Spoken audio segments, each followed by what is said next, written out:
자, 우리 또 이렇게 행복한 안식일이 되었습니다. 저희가 금요일 저녁에는 이렇게 가상칠언에 있는 말씀을 저희가 하나씩 살펴보고 있죠. 오늘 벌써 네 번째 시간입니다. 오늘 말씀 제목은 엘리 엘리 라마 사박다니, 이 말씀 제목으로 함께 은혜를 나누고자 합니다.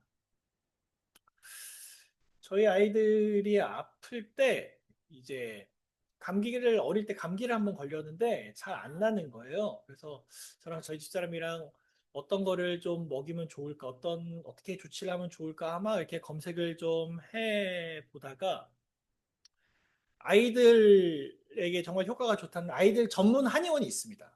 그래서 거기를 이제 방문을 하게 됐어요. 거기서 검사를 맡아 보니까 이 안에 코 속이 많이 부었고 귀에도 물이 있어서 중이염이 될 수 있다. 그런 진단을 받은 적이 있습니다.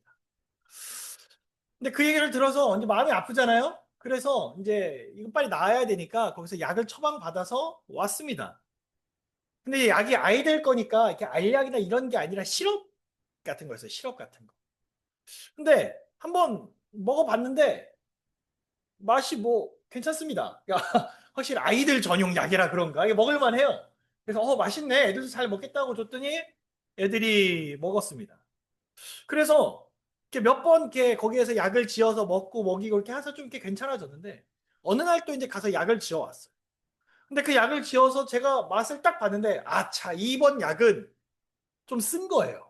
약이 맛이 달라진 거죠. 그래서 저희 입에도 쓰니까 애들 입맛에는 오죽하겠습니까? 애들한테 이걸 먹이려고 주었는데 이제 애들이 안 먹는 거예요. 뭐 왜? 맛이 없으니까. 먹기 싫다고 막 먹기 싫다고 그냥 말만 하면 되는데 아이들은 또 먹기 싫다 그러면 또 울고 또 이렇게 하잖아요. 막 자지러지고 이렇게 하잖아요. 근데 어떻게 합니까? 먹여야죠. 그래도 먹여야 되잖아요. 그래서 붙잡고 이렇게 먹이고 엄마 먹기 싫어하고 먹이고 이렇게 했는데 마음이 아파요. 근데 어떻게 합니까? 울고 불고 먹기 싫다고 해서 약을 안 주면 어떻게 되겠어요? 안 되는 거잖아요. 그렇죠? 어쩔 수 없이 더 좋은 미래를 위해서 지금은 조금 아이 입장에서 냉정해 보일 수 있지만 옳은 것을 이 아이들에게 제공해 줄 수밖에 없는 것입니다. 제가 왜 초반에 이런 말씀을 드리는가? 자, 우리가 이제 예수님의 십자가상의 상황을 좀 우리가 생각을 좀 해보면 좋을 것 같아요. 우리 예수님께서는 언제나 기도하실 때 우리 하나님을 아버지라고 부르며 우리 아버지의 말씀을, 하나님 아버지의 말씀을 사람들에게 전파하였습니다. 그런데 이 순간은 조금 표현이 좀 달라요. 늘 아버지라고 부르셨던 예수님께서 이 순간만큼은 아버지라는 호칭을 빼고 그저 하나님이라고 부릅니다. 그리고 하나님께 부르짖기 시작합니다. 그게 뭐예요? 아까 설교 제목이었죠. 엘리 엘리 라마 사박단. 마태복음 27장 26절 같이 한번 읽어보겠습니다. 제9시쯤에 시작. 제9시쯤에 예수께서 크게 소리 질러 이르시되 엘리 엘리 라마 사박다니 하시니 이는 곧 나의 하나님 어찌하여 나를 버리셨나이까 하는 뜻이라. 우리가 이 성경절 마태복음 27장 26절을 보면 항상 어디에 이렇게 시선이 많이 가냐면 어찌하여 나를 버리셨나이까라는 이 표현에 우리의 시선이 많이 갑니다. 왜 그럴까라고 곰곰이 좀 생각을 해봤는데요. 우리가 교회를 다니다 보면 이제 익숙한 표현들이 있어요. 그리고 좋은 표현들이 있습니다. 뭐 감사함, 혹은 뭐 기쁨, 축복, 뭐 행복. 근데 곰곰이 생각해 보면 여러분, 당신을 축복합니다라는 이 표현도 밖에서는 잘 안 씁니다. 어디서 제일 많이 써요? 교회에서 진짜 많이 쓰는 표현 중에 하나가 당신을 축복한다라는 이 축복이라는 단어도 사실 교회에서 많이 쓰는 표현들이에요. 그런데 이런 표현들이 내 목구멍 밖으로 잘 나오지 않는 때가 있는데요. 그게 언제냐면 내가 고난을 당할 때입니다. 도저히 내 머리로는 이해가 되지 않고 이해하고 싶지도 않을 정도로 그런 고난과 고통을 당하는 순간에는 감사하다, 기쁘다, 축복이다 이런 표현이 절대 나오지 않습니다.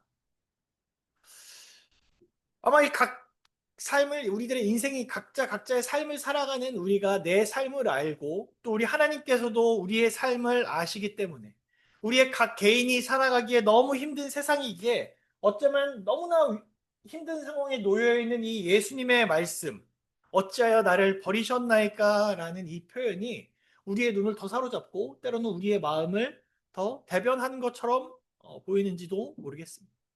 어찌하여 나를 버리시나이까. 그런데 우리가 오늘 이 말씀을 좀 곰곰이 좀 생각해 볼 필요가 있습니다. 자, 이 성경 마가복음 15장 25절에 보면은 예수님께서 십자가에 못 박히신 시간이 제3시라고 이야기를 하는데요. 성경에서 나오는 시간에서 6을 더하시면 보통 이제 우리들이 일반적으로 생각하는 시간이라고 계산하시면 됩니다. 그러니까 6시간을 더하면 우리 시간이니까 예수님께서 십자가에 달리신 시간이 오전 9시예요. 그리고 9시부터 12시까지 약 3시간에 걸쳐서 예수님께서는 우리가 이미 살펴본 새 말씀을 하셨어요. 그게 뭐였어요? 저들을 사하여 주옵소서. 그다음 두 번째, 내가 나와 함께 낙원에 있으리라. 세 번째, 보라 내 어머니라. 그렇게 12시까지 그 말씀을 주시고 12시부터 3시 사이에는 예수님께서 조용히 침묵을 하셨습니다. 그런데 여기서 우리가 참 이상한 부분을 확인할 수 있는 것은 바로 이거예요. 여러분, 하루 24시간 중에서, 우리 하루 낮 시간 중에서 12시부터 3시 사이라고 한다면 보통 우리가 어떤 시간입니까? 제일, 제일 한낮의 시간. 그렇죠? 이 추운 날씨에도 이 3시는 조금 나아요. 그렇죠? 왜냐하면 해가 제일 중천에 떠 있고 제일 따뜻한 시기이기 때문에 그래. 완전 한낮의 시간이에요. 그러니까 태양이 절정에 올라가 있고 그 하루 중에 최고 온도를 기록하는 순간이 바로 그 시간대입니다. 해가 중천에 떠 있어야 되는 시간입니다. 그런데 바로 그 시간의 모습을 성경이 어떻게 표현하는가 이렇게 표현합니다. 같이 한번 읽어볼까요? 제6시로부터 시작. 제6시로부터 온 땅에 어두움이 임하여 제9시까지 계속하더니 제9시 즈음에 예수께서 크게 소리질러 가라사대 엘리 엘리 라마 사박다니 하시니 이는 곧 나의 하나님 어찌하여 나를 버리셨나이까 하는 뜻이라. 온 땅에 뭐가 임해요? 어두움이 임해요. 어두움이 흑암 같은 어두움이 임하게 됩니다. 가장 밝아야 될 시간에 가장 이렇게 화창해야 될 시간에 가장 밝은 빛이 온 땅에 내려야 되는 그 시간에 가장 깜깜함이 이 땅에 임하게 됩니다. 근데 시대의 소망에 보니까 이 장면이 이렇게 묘사하더라고요. 천사들은 놀람으로 구주의 절망적인 고민을 목격하였다. 하늘 군대들은 그 무서운 광경에서 그들의 얼굴을 가렸다. 무생물계도 모욕을 당하고 숨을 거두시는 창조주에게 동정을 표했다. 태양은 이 무서운 광경을 보기를 거절했다. 세상을 밝게 비추고 있던 한낮의 태양이 그때에 갑자기 없어진 것처럼 보였다. 장례식 휘장 같은 칠흑 같은 어둠이 십자가를 뒤덮었다. 온 땅에 어두움이 임하여 제9시까지 계속하였다. 일식이나 다른 자연현상이 없었는데도 달이 없고 별도 없는 한밤중에 짙은 어둠과 같았다. 중간 표현이 참 이런 표현이 참 눈에 와닿았던 것 같아요. 태양은 이 무서운 광경 보기를 거절했다라는 표현이 정말 어떻게 이렇게 표현할 수 있을까 싶으면서도 참 마음 아픈 표현입니다. 핵심은 뭐냐면 우리 하나님께서 어둠을 내리셨다라는 거예요. 하루 중에 가장 밝아야 할 그 시간에 칠흑 같은 어두움을 이 땅에 내리시는 것입니다. 누가요? 우리 하나님께서. 우리 그 심정을 좀 조금이나마 생각해 보면 어떨까요? 하나님의 심정이 어떻겠습니까? 자신의 아들을 죽음으로 내몰아야만 했던 그 심정을. 차라리 내가 아무것도 할 수 없는 무능력자라면, 우리가 할 수 있는 게 있고 할 수 없는 불가능한 영역이 있는데 내가 아예 할 수 없는 영역이라면 모르겠지만 우리 하나님은 그런 분이 아니시잖아요. 하실 수만 있다면 모든 걸 다 뒤엎으실 수 있는 그러한 분이십니다. 그러나 참으시는 것. 예수님의 십자가에서 내려주실 수 있는 모든 능력을 참으시는 겁니다. 왜죠? 누구를 위해서? 인류의 구원을 위해서. 여러분 말씀을 좀 살펴보다가 이 순간을 영적으로 적용하는 그 내용이 있어요. 좀 여러분과 함께 공유하면 좋을 것 같습니다. 여러분 단순히 흑암에 내렸고 어두워졌다가 아니라 영적으로 좀 같이 생각을 해보죠. 사람들이 빛이신 그리스도, 정말 온 세상에 빛이신 예수 그리스도를 십자가에 못 박자 찬란하게 빛나던 그 빛이 사라진 거예요. 지금도 마찬가지입니다. 그리스도가 없는 삶은 어둠만이 가득한 삶일 뿐인 것 같아요. 여러분 우리 사회에서 그리스도가 점점 사라지면 어떠한 일들이 일어나고 있습니까? 사람들의 마음속에 마땅히 비춰야 할 올바른 빛이 사라졌을 때 이 백주 대낮에도 얼마나 끔찍하고 잔인한 무서운 사건들이 많이 일어나고 있습니까? 옛날 같으면 어둠 속에서 은밀히 행하던 잘못들이 이제는 당당하게 온 세상에 선포되고 있지 않습니까? 그리고 사람들이 다 뭐라 그래요? 내가 얼마나 큰 죄를 저질렀는지를 감추는 게 아니라 드러내는 거예요. 무엇 때문에 그래요? 사람들이 어둠 속에서 살아가고 있기 때문에 그렇다고 합니다. 어둠 속에 살아가고 있기 때문에. 예수님 당시도 그랬던 것 같아요. 백성들도 그랬고요. 제사장들도 그랬고요. 서기관들도 그랬고요. 율법사들도 그랬고요. 정치가들도 그랬고요. 모두 다 어둠을 사랑하고 어둠 속에서 악한 일을 해 나가고 있었던 것입니다. 예수님이 없는 세상은 어둠의 세상. 우리는 이 장면에서 이 시대의 어두움과 우리 시대의 어두움을 동시에 발견할 수 있어야 할 것 같습니다. 지금도 어두움의 시대로. 그렇게 어두움에 가득한 그 가운데서 이제 예수님이 부르짖으시는 거예요. 엘리 엘리 라마 사박다니 하시니 이는 곧 나의 하나님 어찌하여 나를 버리셨나이까 하는 뜻이라. 여러분 이 말씀을 통해서 우리가 두 가지를 좀 생각해 보고자 합니다. 첫 번째는 뭐냐면 이 말씀을 예수님께서 하나님께 하셨다라는 것입니다. 예수님께서 하나님께 하셨다는. 언제나 성경에 등장하는 예수님은 하나님을 자신의 아버지라고 부르며 그분의 말씀을 전하고 그분의 뜻을 사람들에게 보여주시던 분이셨습니다. 하나님께 불평의 말을 하거나 그분의 말씀을 거부하는 모습은 전혀 찾아볼 수 없었어요. 그런데 예수님께서 하나님의 뜻을 따라가기 힘들어하신 장면이 등장을 하는데요. 그게 언제예요? 겟세마네 동산에서의 모습이었습니다. 마태복음 26장 39절 같이 한번 읽어보겠습니다. 조금 나아가사 시작. 조금 나아가사 얼굴을 땅에 대시고 엎드려 기도하여 가라사대 내 아버지여 만일 할만하시거든 이 잔을 내게서 지나가게 하옵소서. 그러나 나의 원대로 마옵시고 아버지의 원대로 하옵소서 하시고. 물론 뒤에는 아버지의 원대로 하시옵소서라고 하셨으나 분명 그 말씀을 하시기 전까지 예수님이 뭐 하셨어요? 피땀 쏟으면서 기도하셨다라는 사실을 우리는 알고 있습니다. 제가 어릴 때 공부를 잘하는 편이 아니었는데 꼭 옛날에는 지금은 아닌데 옛날에는 왜 그랬는지 모르겠지만 그 성적이 이제 수미양가로 나오거나 이렇게 했었잖아요. 근데 그거를 꼭 칼국수라 그러죠. 이렇게 성적표를 그 등수를 쭉 잘라가지고 집에 가서 확인하고 오라 그래요. 그걸 다시 가져오라 그래요. 때로는 성적표 자체를 나눠주고 꼭 뭘 받아오라 그래요? 부모님의 도장을 받아오라 그래요. 사인도 안 되는데 사인을 위조할 수 있으니까 도장을 받아오라. 그러면 내가 성적이 잘 나왔어요. 그러면은 그날 뭐가 기다려지겠습니까? 대체 우리 부모님은 언제 오시는가? 우리 아버지께 이 성적표를 보여드려야 되는데 뭐 안타깝게 그런 일은 많이 없었습니다만 근데 그 성적이 별로 안 좋을 때 이제 어떻게 돼요? 결말이 뭐예요? 혼나는 게 결말이에요. 혼나는 게 무조건 이건 혼날 수밖에 없는 성적이에요. 그러면 이제 뭐가 걱정돼요? 아버지가 오시는 게 걱정이 되는 거예요. 여러분 그냥 한 번 혼나는 건데도 불구하고 물론 이제 저는 성격상 혼나면 혼나고 그뿐인 게 이제 문제긴 했는데 그렇게 혼나는 것도 사실은 걱정되잖아요. 근데 보세요. 지금 예수님은 본인이 어떤 사역을 해야 되는지 어디에 매달릴 것인지 또 그 고통이 무엇인지 예수님 다 아시잖아요. 그리고 비단 그 십자가만의 고통이 문제가 아니라 예수님께서 짊어지셔야 된다라는 그 죄의 무게에 대한 그것이 얼마나 큰지를 예수님은 알고 계셨잖아요. 그때 예수님께서 하신 말씀이 뭐냐면 아버지여 할만하시거든. 이 잔을 옮겨주시옵소서. 이와 비슷한 예수님의 또 다른 모습이 아까 우리가 살펴봤던 어찌하여 나를 버리시나이까. 그 괴로움과 답답함으로 어떻게 보면 이 말씀은 마치 원망과도 같아 보이는 그러한 안타까운 말씀입니다.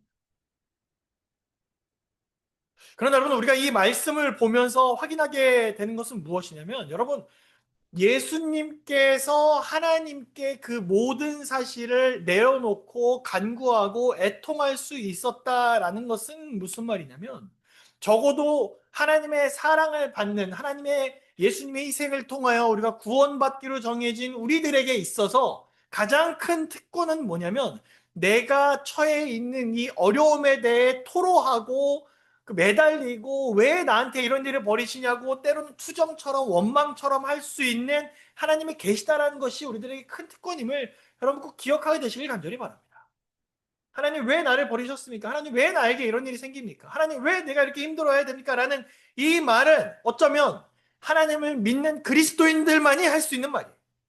그 사람들이 하나님께 매달렸을 때 하나님이 해결해 주실 것이라는 믿음을 가진 사람들이 할 수 있는 말이 하나님 왜 나에게 이런 일이 생겼습니까? 하나님 왜 우리가 이렇게 힘든 시간을 보내야 합니까? 라고 할 수 있다는 거예요. 여러분 자식들이 부모에게 투정 부리면 어떻게 합니까? 혼내죠. 혼내죠. 투정 부리죠. 그러나 그 투정을 무시하지 않잖아요. 그죠? 외면하지 않잖아요. 결국엔 그 아이를 위해서 가장 좋은 것을 또 준비하시지 않습니다.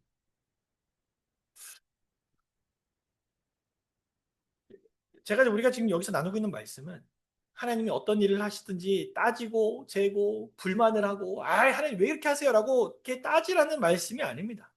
그것이 아니라 갈라디아서 4장 6절 같이 한번 읽어보겠습니다. 너희가 시작 너희가 아들인 고로 하나님이 그 아들의 영을 우리 마음 가운데 보내사 아바 아버지라 부르게 하셨느니라.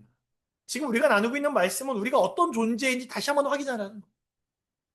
내가 어떤 존재인지, 내가 어떤 사랑을 받았는지, 예수님께서 나를 위해 어떤 것을 하셨는지, 그 사랑과 특권을 받은 내가 할 수 있는 정말 큰 축복 중에 하나는 아버지라고 부를 수 있는 그분께 나와서 왜 나에게 이런 일이 생겼는지 물어보고 매달리고 애통할 수 있는 자격이 있다라는 사실이 우리들에게 큰 축복임을 여러분 꼭 기억하게 되시길 간절히 바랍니다. 물론 이 말씀을 준비하면서 좀 조심스럽긴 했어요. 왜냐하면 그렇게 애통한다 그래서 지금 당장 내 문제가 다 해결되냐? 그렇지 않을 수도 있거든요. 그러나 우리 하나님께 솔직하게 내려놓고 애통하고 털어놓을 수 있는 그 사실. 마치 예수님께서 나에게 이 사역을 좀 피하고 싶습니다. 하나님. 하나님 제 할 수만 있다면 이 잔을 옮겨 주십시오. 하나님 왜 나를 버리시나이까? 이 모든 그 하나님의 예수님의 그 애통함이 우리들에게 보여주시는 하나님께 매달릴 수 있는 큰 축복이자 모본이었음을 그래서 하나님께 솔직하게 모든 걸 말할 수 있는 그러한 신앙이 되도록 기도하시는 우리 모두가 되시길 간절히 바랍니다.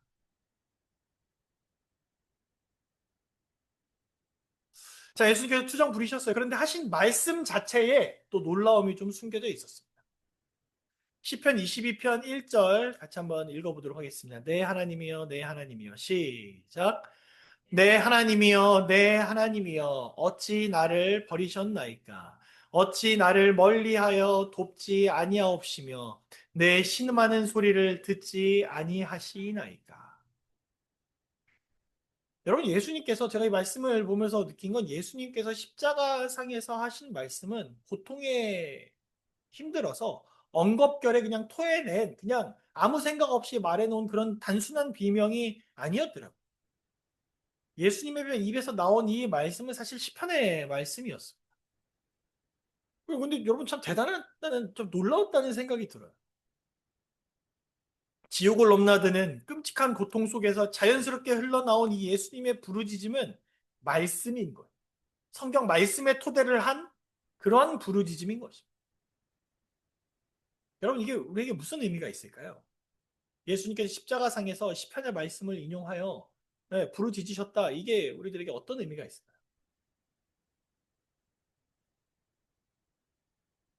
제가 고등학교 시절에 공부는 뒷전에 하고 뭐에 빠져 있었냐면 찬양에 빠져 있었습니다. 거기서 학교에서 진행하는 모든 음악 활동을 다 했거든요. 합창단도 하고 거기서 합창단 또 다른 합창단 두 개가 있었는데 합창단 두 개 다 하고 남성 중창하고 남성 합창하고 안교 중창하고 아무튼 할 수 있는 걸 다 했어요. 그러다 보니까 거의 제 머릿속에는 그거밖에 없었어요. 찬양밖에 없었어요. 그러다가 어느 날 새벽에 고등학교 관장님, 기숙사 관장님께서 저희를 막 깨우시는 거예요. 큰일 났다. 학교가 침수됐다. 그래 내려가 봤더니 한국 상륙을 가보신 분은 아시겠지만 약간 반지하로 되어 있거든요. 그러니까 1층, 2층, 3층이 아니라 2층, 3층, 그다음에 약간 반지하로 되어 있습니다. 근데 그때는 여기에 반지하 내려가는 거기에 턱이 없었는데 비가 너무 많이 와서 거길로 물이 다 들어가서 그때 그 반지하처럼 된 그 1층에 무릎까지 물에 잠겨버린. 그래가지고 거기에 그때가 거기가 아마 고3 교실이 지하 1층인가 그랬을 겁니다. 반지하였을 거예요. 고3 책 난리 나고 막 아무튼 그런 사단이 난 거예요.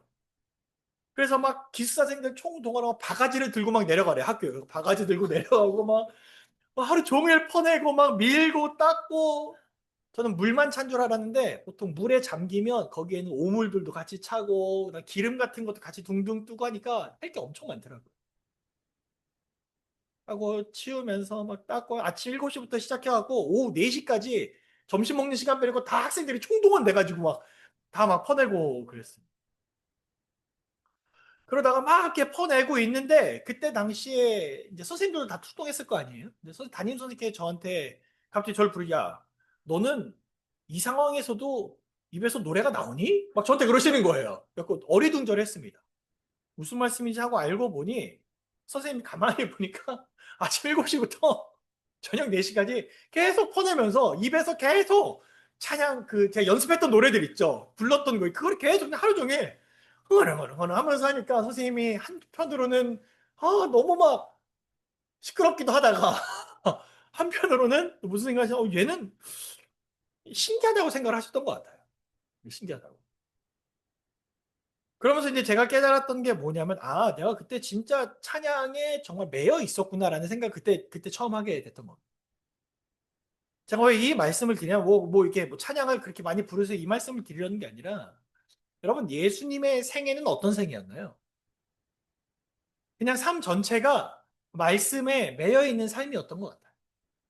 말씀을 사랑하고, 말씀으로 사셨고, 말씀을 묵상하셨고, 늘 교통하시면서 말씀에 매여 있는 그런 삶이셨던 것 같아요. 주님의 생애가 말씀과 동떨어지지 않았습니다. 예수님의 삶 자체가 말씀 속에 진리 안에 있었어요. 진리 안에서 자유로우실 뿐만 아니라 사람들도 그 말씀을 통해서 이끌어 주시는 분이 예수님이셨습니다. 그냥 하루 이틀, 보통 우리가 근데 연초가 되면 다들 말씀 읽겠다고 결심하는 것처럼 연초에 잠깐 이렇게 반짝 읽고 마는 그런 개념이 아니라 정말 온 일평생이 말씀으로 매여 있는 삶이셨던 거예요. 그렇기 때문에 정말 극한 고난의 상황에 처해 있을 때에도 그 입에서는 무엇이 흘러나옵니까? 하나님의 말씀이 흘러나왔다는 사실을 깨닫게 되더라고요. 저는 그 전까지 그냥 하신 말씀인 줄 알았어요. 그냥 엘리 엘리 라마 사박다. 왜냐면은 여자여 보소서 아들이니다 이거는 성경에 안 나오잖아요. 근데 정말 극한의 상황에서 예수님의 말씀이 시편에 읽었던 그러한 말씀입니다. 우리는 때로 하나님의 말씀을 읽어야 한다라는 말을 많이 듣습니다. 그런데 참으로 이상하게 내 인생에서의 다른 기준들은 높은 반면 하나님의 말씀을 읽는 기준은 많이 기준점을 낮춰놓고 사는 경우가 많은 것 같습니다. 당연히 매일 읽고 매일 묵상함에도 불구하고 오늘 아침에 읽었고 어제 아침에도 읽었으니까 내일은 하루 건너뛰고 이런 기준이 있을 수 있다라는 거. 참 그래도 감사한 건 요즘 제가 계속 이제 말씀 이렇게 보내드리고 영상도 보내드리고 음성도 보내드리고 하는데 몇 분들께서 이제 저에게 주시는 피드백이 그렇게 해서 말씀 들을 수 있고 읽을 수 있어 너무 좋다는 피드백을 너무 많이 주셔서 참 감사합니다. 이렇게 말씀을 같이 읽어주시는 성도님들께 참 감사드립니다. 꼭 그걸 통해서가 아니더라도 개인적으로 또 말씀을 읽으시면서 또 묵상을 하고 계시는 많은 성도님들이 계셔서 참 감사드립니다. 오늘 이 시간에 우리가 하려는 것은 우리가 다 말씀 안 보고 있어요 이 얘기가 아니라 올 한 해 우리가 정말 목표로 삼아야 되는 것이 있다면 우리 예수님께서 극한 상황에서도 말씀이 입에서 흘러나오셨던 것처럼 그만큼 우리가 말씀에 매여서 말씀을 묵상하는 그러한 삶을 살기를 우리 함께 결심해 주시길 간절히 바랍니다. 그럴 때 우리가 사실 여러분 사람이 진짜 본 모습이 언제 나온다고들 보통 이야기하죠? 힘들 때. 내가 진짜 힘들 때 사람들의 본 모습이 나온다고 이야기하잖아요. 그런데 정말 컨디션이 좋을 때는 누구나 좋은 말 할 수 있습니다. 내가 정말 컨디션이 좋을 때 말씀 몇 번 볼 수 있어요. 근데 내 신앙의 그게 언제 진짜 드러나냐면 내 삶이 힘들 때 진짜 드러나지 않습니다. 우리가 이 시간부터 함께 기도해야 되는 것은 내가 좋은 상황이든 좋지 않은 상황이든 내가 신앙이 정말 영적으로 가득 찬 상태든 가득 차 있지 않은 상태든 우리들의 입에서 습관적으로라도 말씀이 흘러나올 수 있는 그러한 삶을 우리가 함께 꿈꿔주시고 기도해 주시는 우리 모두가 되어 주시길 간절히 바랍니다. 그럴 때 우리가 정말 행복하게 신앙생활 할 수 있지 않겠습니까? 그럴 때 정말 우리가 기쁜 마음으로 말씀을 나누면서 살아갈 수 있지 않겠습니까? 그 말씀을 읽고 묵상하시는 우리 모두가 되시길 간절히 바랍니다. 이렇게 질문 드리고 싶습니다. 지금 하나님의 말씀과 여러분의 관계는 어떠한 상태입니까? 세상 사람들이 보기에 다른 사람들에게 없는 삶의 표준 위에서 살아가는 사람들입니까? 또 우리가 하나님의 말씀을 지키며 살아가는 것이 우리들의 표준이 되길 간절히 바랍니다. 그래서 우리들의 삶 속에서 그리스도인다운 모습이 정말 자동적으로 흘러나오는 그러한 교회가 우리 교회가 되어주시길 간절히 소망합니다. 오늘 이제 가상칠언 네 번째 시간이었어요. 두 가지를 좀 함께 살펴보았습니다. 가상칠언 네 번째 말씀은 엘리 엘리 라마 사박다니라는 이 말씀이었는데요. 여기서 살펴본 첫 번째는 이 흑암이 짙은 이 시대, 이 빛을 잃어서 방황하는 이 시대에 살아가는 우리는 고통을 받을 수 있고 답답함을 경험할 수 있지만 너무나 감사하게도 우리들에겐 이 감사한 우리 답답한 이 마음을 토로할 수 있는 하나님의 계심을 우리가 함께 살펴보았습니다. 꼭 답답함이 있으시다면 오늘 잠드시기 전에 하나님께 다시 한번 기도하시면서 하나님의 응답을 기다리는 우리 모두가 되면 좋겠습니다. 두 번째, 하나님의 말씀을 대하는 나의 모습은 어떠한지를 우리가 함께 살펴보았습니다. 우리가 예수님의 가상 7원에 어떤 여러 의미가 있겠지만 오늘 살펴본 것은 예수님의 극한 상황에서 흘러나온 것이 바로 시편의 찬양의 말씀이었다는 것을 우리가 함께 살펴보았습니다. 바라기는 우리들의 삶에도 그렇게 말씀이 자동적으로 흘러나오는 삶이 되길 간절히 바란다는 것을 우리가 이 시간에 함께 살펴보았습니다. 벌써 1월 24일이죠. 이제 이번 주와 다음 주가 되면 1월이 다 지나가게 됩니다. 그러면 이제 다음 주에 우리 직원 헌신회도 해야 되고 또 이제 2월부터는 또 새롭게 또 다시 한번 또 치고 나가면서 또 3월에 또 준비한 것들, 4월에 준비한 것들 이제 차근차근 해 나가야 되는 시기가 저희들에게 오고 있는데요. 뭐 그 어떤 행사보다 그 어떤 사역보다 또 그 어떤 회의보다 가장 중요한 것은 우리가 오늘 나에게 주신 하나님의 말씀에 귀 기울임이 아닐까 하는 생각을 하게 됩니다. 오늘 이 안식일 정말 여러 생각들이 있으실 거고 정말 여러 가지 마음이 있으실 것이고 정말 하나님께 매달리고 싶은 마음이 있으실 텐데 그럴 때 하나님께 매달리시면서 하나님의 위로를 경험하시고 또 하나님의 회복을 경험하시고 또 하나님의 사랑을 경험하시는 귀한 안식일 되시길 간절히 바라면서 오늘 말씀을 마치겠습니다.